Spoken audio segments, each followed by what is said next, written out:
Oh, dear God, I found them.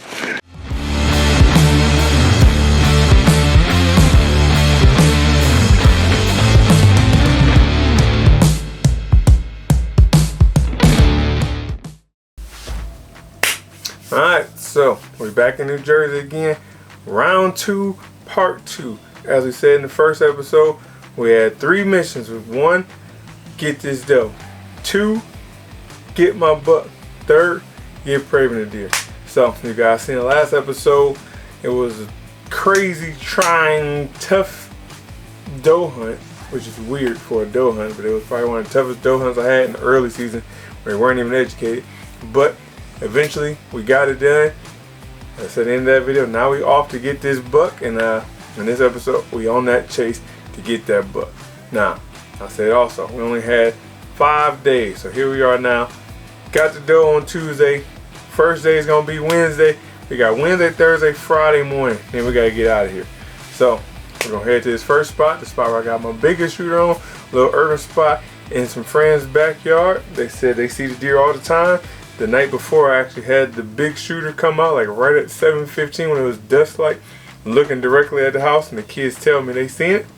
It's time for me to get out there and get after it. Next, I'm heading to this urban spot for the first sit here. And actually, it's gonna be pretty good. The wind, when it's part of the forest here, we got northeast, which is gonna be going down that way. Right now, it feels more east. And these gusts, it's right in my face going back to the car. But this is actually where my bigger buck is, actually the biggest buck I've seen him. Cameron, Jersey. This is the shooter. He's here. I believe the kids also have been hunting this area. I get in the blind, you can see some crossbow bolts in there. One of them out already deployed. Another one out in the dirt, like he's getting ready to shoot it. The doors open, windows open, so I'm sure they pressure the spot, send us all out here. They haven't paid attention to the wind. The kid that's hunting, I believe, is 12. The other one hasn't hunted in a while. He's 14 or 15. But he doesn't know any better. He's just trying to get out there and get to hunting. Get his hunting. And I understand that, and I appreciate that, and I'm not upset at all. That's the great thing about hunting in the outdoors. You get a kid out there and they get hooked after they get that first one, and they just want to be out there all the time. So more power to him. Hopefully he gets that deer, but for me, I think he just messed up the scent and everything, and nothing really happened that night, just some squirrels. So with that, we're going to go ahead, switch over to plan B, head to the other spot where I've had a couple does and some big bucks coming in late at night and early in the morning. I've had 1 buck in there in daylight. It's also this buck in there we call the Funky 10, or I named him the Funky 10. He came on camera this Friday when I got back and was checking stuff, checked the camera, and he came in that day early. A big 5 on this point, a little funky 5 on the other side. So this would be a good buck. I would love to get on the wall and get after him.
big one.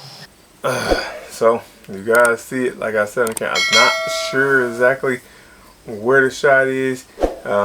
Unfortunately, the deer, that doe came underneath me, and I was scared she was gonna win me and blow me. She was standing right there. She was smelling the stick. She was smelling the aider. She smelled everything right there in that situation. And I thought for sure she was gonna blow it, and she didn't. She started moving, and out of nowhere, the Funky 10 buck followed her. Beeline, same exact route she took.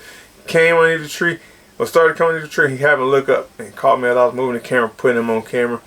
And as he started to walk away, I was able to get the bow and get drawn. Unfortunately, before I got the shot, he got out of the camera, and I took this shot again. It was low light. All I know is I could see where his silhouette was facing. I could see where my arrow went. It just was not a good shot at all. It was not where I was aiming. I pulled the shot. I don't know what happened, but it wasn't a good shot, and I'm not very happy about it. So right away, I go ahead and give a call to my man, Luke Lucas. Got the tracking dogs, best tracking dog in New Jersey. Get him out there, get him aware of what's going on. That I probably gonna need him later on that day. And we're just gonna sit here for a little bit and just give it some more time.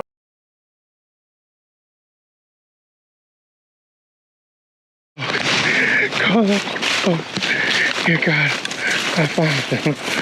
Oh, he didn't go far. Oh, I guess it was a better shot than I thought. Oh, I was walking through the truck, scanning the area. I saw this little rough thing here. I thought that was blood on it. And looked just a little bit past it, and there he is. Oh boy, we got him. We got him. Yes, sir. Yes, sir. Call off the dogs. We got him. Hey, yeah, the arrow's still in. Man, that was a horrible shot, but it hit something serious, because he died. Oh, let me get my bow and stuff set up. Get the camera back out. We got her. What a turn of an event. Talking about stress relieving. I'm dreading this the whole time. I'm in a tree for like an hour and 20 minutes, just kind of dreading in my head, thinking, what could have happened? What did I do wrong? Where could this deer have gone? What house am I going to have to knock on to get permission to track on their property? You know, it's an urban area, so you don't ever want to knock on anyone's door and let them know that you've been hunting in the area and a deer might die on their property. They don't want that. And by the grace of God, as I'm walking to the car, I happen to look to the left and I see this metal tin thing, and it looked like it's covered in blood. But just so happened it was rust. But when I got there and looked over, right on the other side, there was that buck, the Funky 10. Just as spectacular as I thought it would. Cool looking, got the big 5 on this side and a little shove on this. And I can't be more happy with this deer, especially being New Jersey. We get 3 tags, especially since the fact I only had one morning left. If I would have killed them later on or the next morning, I would have go out, track, and try to get them to the processor and get to the airport. Everything worked out in the best way possible, and I can't wait to get out here and get me another one in the next season. Alright guys, here he is. Funky 10. This is weird. 1, 2, 3, 4, 5, 6, 7, 8, 9. Yeah, that's a little 10. Actually, 11. Count this. A ring can go in there. Could be 12, but this buck is awesome. So I'm gonna go ahead and get him gutted out. Get a tarp spread in the back of the car. Cause you know we got the beater. Get him loaded up in there and get him down to Ely's in PA.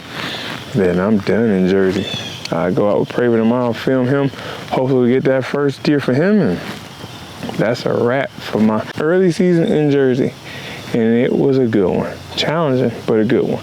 5 days, 2 deer, 9 sits, 8 sits, 9 sits. So, all right, guys. Once again, we thank you guys for tuning in and joining along for this journey. It's been awesome. Oh, he still got velvet. He just took his velvet off. I appreciate all you guys for liking, commenting, and subscribing. If you could, please hit the subscribe button again. Give me a thumbs up. Leave a comment. Let me know. And don't judge me for my deer and my shots, man. Every once in a while, players mess up too. All right, guys. Well, I'm about to get this deer gutted and get up out of here. With that, we're going to sign out as always with love, peace, Afro Grease.